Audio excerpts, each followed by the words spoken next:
സദാശിവസമാരംഭാം ശങ്കരാചാര്യമധ്യമാം അസ്മദാചാര്യപര്യന്താം വന്ദേ ഗുരുപരമ്പരാം. എല്ലാവർക്കും വിനീതമായ നമസ്കാരം. നാരായണീയത്തിൻ്റെ 48-ാം ദശകത്തിലെ 6 മുതൽ 10 വരെ പദ്യം ഇന്ന് പഠിക്കാം. നളകൂപര മണിഗ്രീവന്മാരുടെ ശാപമോക്ഷമാണ് ഈ ദശകത്തിലെ വിഷയം.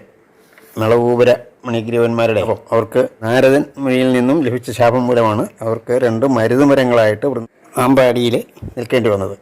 അങ്ങനെ ശാപം ലഭിച്ച അവിടെ നിൽക്കുന്ന അത്രയും കഥ ആണ് 48-ാം ദശകത്തിലെ 1 മുതൽ 5 വരെ പദ്യങ്ങളിൽ പറഞ്ഞത്. ഉരലിൽ പിടിച്ചു കെട്ടപ്പെട്ട ശ്രീകൃഷ്ണൻ ആ ഉരലും വലിച്ചുകൊണ്ട് പോയിട്ട് ആ മരുതുമരങ്ങളുടെ ഇടയ്ക്ക് കൂടി മുന്നോട്ട് വലിച്ചുകൊണ്ട് പോയപ്പോൾ മരങ്ങൾ മറിഞ്ഞു വീഴുന്നു. അപ്പോൾ ഈ നളകൂപര മണിഗ്രീവന്മാർക്ക് ശാപമോക്ഷം ലഭിച്ച് അവർ ശ്രീകൃഷ്ണ പരമാത്മാവിനെ വന്ദിച്ച് തിരിച്ചു പോകുന്ന കഥയാണ് ഈ 5 പദ്യങ്ങളിൽ പറയുന്നത്. പദ്യം വായിച്ചിട്ട് അർത്ഥം പറയാം. അതന്ത്രം ഇന്ദ്രദ്രയുഗം തഥാവിധം സമേയുഷാമന്ധരഗാമിനാ ത്വയാ തിരായിതോലൂഖലരോധനിർധുതൗ ചിരായ ജീർണൗ പരിപാതിതൗ തരൂ. അതന്ത്രം ഇന്ദ്രദ്രുയുഗം തഥാവിധം സമേയുഷാ മന്ധരഗാമിനാ ത്വയാ തിരായിതോലൂഖലരോധനിർധുതൗ ചിരായ ജീർണൗ പരിപാതിതൗ തരൂ. ഇങ്ങനെയാണ് വാക്കുകൾ. അതന്ത്രം, തന്ത്രം എന്ന് പറഞ്ഞാൽ മടി എന്നർത്ഥം, മടി കൂടാതെ. അതന്ത്രം മടി കൂടാതെ. ഇന്ദ്രദ്രുയുഗം, ഇന്ദ്രദ്രു എന്ന് പറഞ്ഞാൽ ഇന്ദ്രമരങ്ങൾ, മരുതുമരങ്ങൾ. ദ്രുയുഗം 2 മരങ്ങൾ ഒരേപോലെ വളർന്നു നിൽക്കുകയാണ്, വളരെ പഴക്കമുണ്ട്. ദ്രു എന്ന് പറഞ്ഞാൽ മരം എന്നാണ്.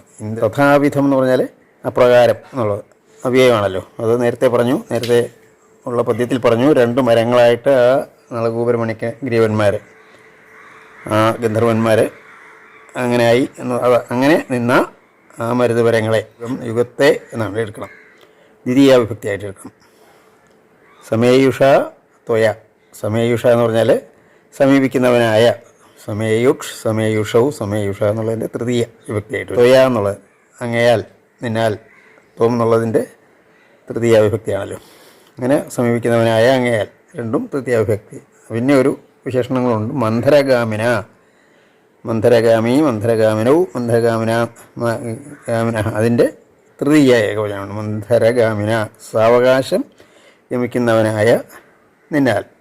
തിരായിതോലൂഖലരോധനിർധുതൗ തരൂ എന്നെടുക്കണം അവസാനത്തെ. തിരായുധം എന്ന് പറഞ്ഞാൽ തിരശ്ചീനമായി വീണ. ഉലൂഖലം, ഉലൂഖലം ഉരല്. തിരായുധ ഉലൂഖലം, തിരായുധോലൂഖല രോധനിർധുതൗ. ഉലൂഖലത്തിൻ്റെ രോധം എന്ന് പറഞ്ഞാൽ തടസ്സം. ആ തടസ്സം മൂലം. നിർധുതം എന്ന് പറഞ്ഞാൽ ഇളകിയത്. ധുതം എന്ന് പറഞ്ഞാൽ ഇളകിയത്, നിശേഷേണ ഇളകിയത്. ചൂട്, ആ ഉരലിൻ്റെ ശക്തിയുമായിട്ടുള്ള ആ ഞെരുക്കം മൂലം ഇളകി എന്നർത്ഥം. അങ്ങനെയുള്ള തരൂ, തരുഹു തരൂ തരവഹ എന്നാണ്. ഗുരുഹു ഗുരുഹു ഗുരവഹ എന്നുള്ളതുപോലെ ഉപകാരം എന്ന ദ്വിവചനമാണല്ലോ. 2 വൃക്ഷങ്ങൾ. ചിരായ ജീർണവും, വളരെ കാലമായിട്ട് അവ്യയമായിട്ടെടുക്കാം. ജീർണവും, ജീർണങ്ങളായ തരുക്കൾ. പരിപാതിതവും, അങ്ങനെ പതിച്ചു. പരിപാതിത, പരിപാതിതവും, പരിപാതിതവും ഭവതാം എന്ന് വേണമെങ്കിൽ ക്രിയ കൊടുക്കാം. ക്രിയ പറയാതെ തന്നെ അവിടെ പതിക്കപ്പെട്ടവകൾ എന്ന് പറഞ്ഞ് നിർത്തി. അതിൽ തന്നെ ക്രിയ കിട്ടും. അടുത്ത പദ്യം നോക്കാം. അഭാജി ശാഖിദ്വിതയം യഥാ ത്വയാ തദൈവ തദ്ഗർഭതലാൻ നിരേയുഷ മഹാത്യുഷ യക്ഷയുഗേന തത്ക്ഷണാദഭാജി ഗോവിന്ദ ഭവാനപി സ്തവൈഃ. അഭാജി ശാഖിദ്വിതയം യഥാ ത്വയാ തദാ ഏവ തദ്ഗർഭതലാത് നിരേയുഷ. തലാത് നിരേയുഷ എന്നുള്ളത് തലാന്നിരേയുഷ. തലാത് എന്നുള്ള താഴെ ആ നായായിട്ട് മാറി. മഹാത്യുഷ യക്ഷയുഗേന തത്ക്ഷണാത് അഭാജി. അവിടെയും താദായായി, തത്ക്ഷണാത് അഭാജി എന്നായി. അഭാജി എന്നാണ് വാക്ക്. ഗോവിന്ദ ഭവാൻ അപി സ്തവൈഹി. അഭാജി ഭഞ്ജിക്കപ്പെട്ടു, ക്രിയാരൂപമാണ് അഭാജി. ത്വയ നിന്നാൽ ത്വം എന്നുള്ളത് നീ അങ്ങെന്നുള്ളതാണ്. ത്വം എന്നുള്ളതിൻ്റെ തൃതിയാണ് ത്വയ. ശാഖിദ്വിതയം. ശാഖി എന്ന് പറഞ്ഞാൽ വൃക്ഷം, ശാഖയുള്ളത് ശാഖി.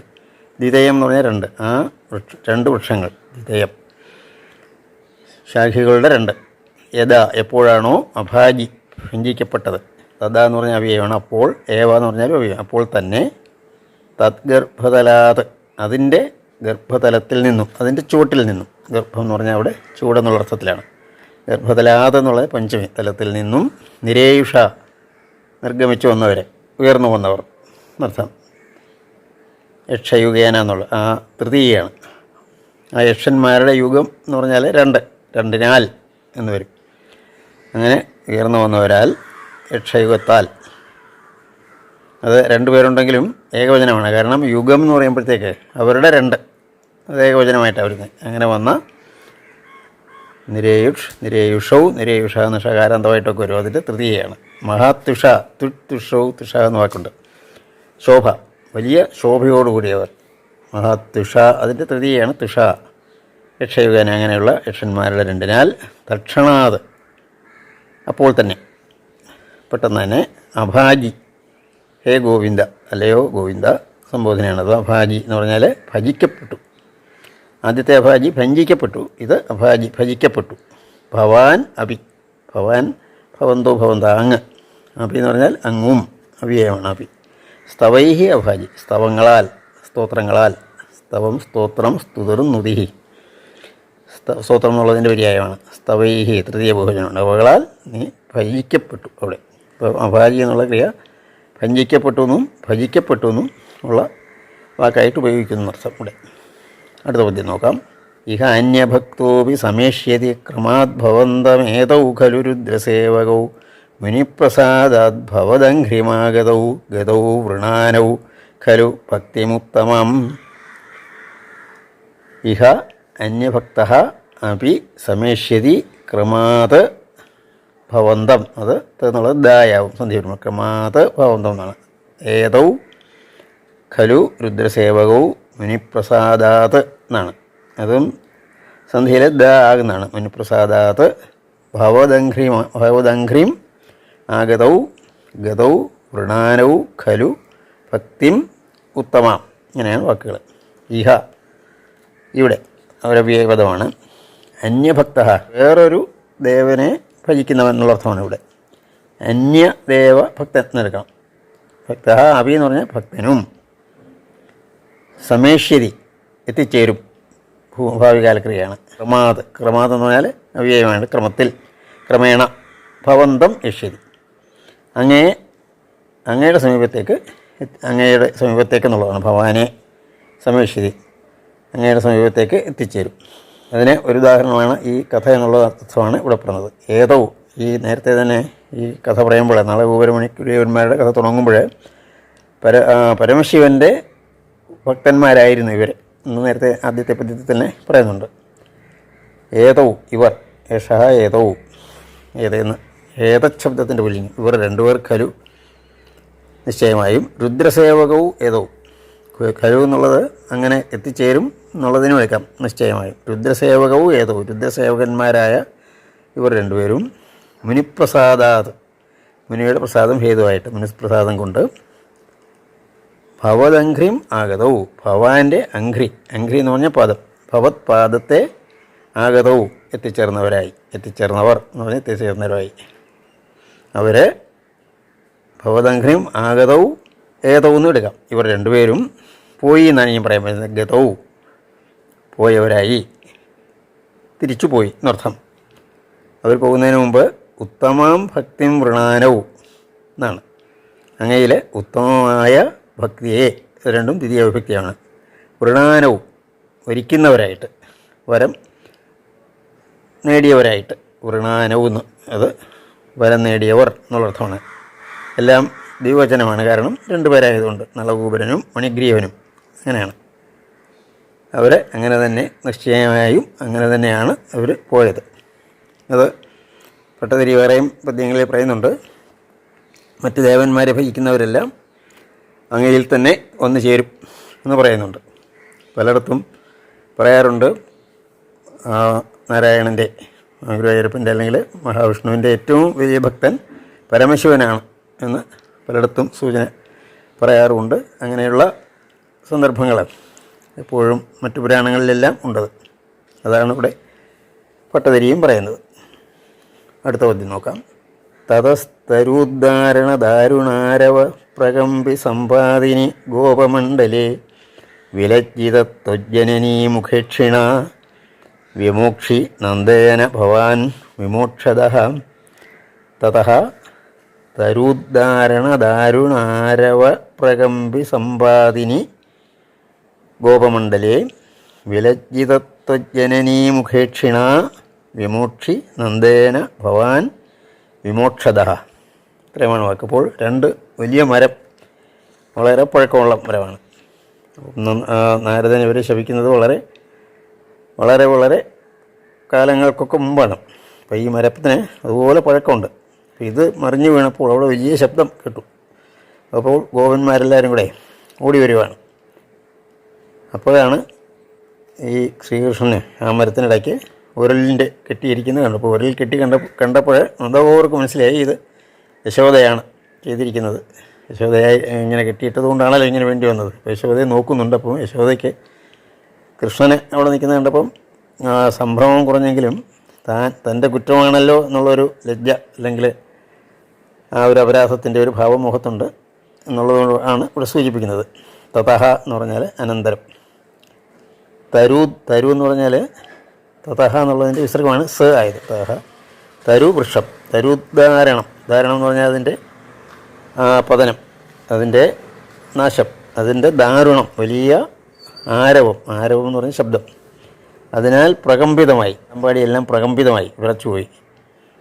അങ്ങനെ അതുമൂലം സമ്പാദിനി, പതിക്കുക എന്ന് പറഞ്ഞാൽ അവിടെ ഓടിയെത്തുക. സമ്പാദിനി ഓടിയെത്തിയതിൽ, അത് സപ്തമി വിഭക്തിയാണ് അവിടെ. ഗോപമണ്ഡലേ സമ്പാദിനി, ഗോപമണ്ഡലത്തിൽ ഓടിയെത്തിയതിൽ എന്ന് പറഞ്ഞാൽ ഗോപമണ്ഡലം ഓടിയെത്തിയപ്പോൾ. മണ്ഡലം എന്ന് പറഞ്ഞാൽ സമൂഹം. സമ്പാദനവും സമ്പാദന എന്ന് എടുത്തു തുടങ്ങിയിട്ട് അതിൻ്റെ സപ്തമിയാണ്. ഓടിയെത്തിയതിൽ വന്നപ്പോൾ, അത് സതിസപ്തമ പ്രയോഗമാണ്. വിലജ്ജിത ത്വജ്ജനനീ മുഖേക്ഷിണ നന്ദേന എന്നാണ്. വിലജ്ജിത ലജ്ജയോടുകൂടിയ ത്വജ്ജനനി, നിൻ്റെ ജനനി, മുഖത്തേക്ക് ഈക്ഷിണ നോക്കുന്നവനായ നന്ദനാൽ നന്ദഗോപുരാൽ ഭവാൻ അങ്ങ് മോചിപ്പിക്കപ്പെട്ടു, അവരിൽ നിന്നും കെട്ടഴിച്ചുവിടപ്പെട്ടു എന്നർത്ഥം. അത് പിന്നൊരു വാക്ക് വിമോക്ഷത ഭവാൻ. അങ്ങ് ആരാണ്? വിമോക്ഷതനാണ്. എല്ലാവർക്കും മോക്ഷത്തെ ദാനം ചെയ്യുന്നവൻ, എല്ലാവർക്കും മുക്തിയെ കൊടുക്കുന്ന ഭവാൻ. നീ അങ്ങ് ആ നന്ദഗോപുരാൽ മുക്തനായി. അടുത്ത പദ്യം നോക്കാം. മഹീരുഹോർമധ്യഗതോ ബതാർഭഗോ ഹരേ പ്രഭാവാദ് അപരീക്ഷതോധുന ഇതി ബ്രുവാണൈർഗമിതോ ഗൃഹം ഭവാൻ മരുത്പുരാധീശ്വര പാഹി മാം ഗദാത്. മഹീരുഹോ മധ്യഗതഃ ബത അർഭകഃ ഹരേ പ്രഭാവാത് അപരീക്ഷതഃ അധുനാ ഇതി ബ്രുവാണൈഃ ഗമിതഃ ഗൃഹം ഭവാൻ മരുത്പുരാധീശ്വര പാഹി മാം ഗദാത്. ഇത്രയാണ് വാക്കുകൾ. മഹീരുഹോഹോ, ഈരുക്ക് എന്നാണ്. മഹീല് വളരുന്നത്, ഹകാരാന്താനായിട്ടെടുക്കണം. മഹീരുഹൗ മഹീരുഹ.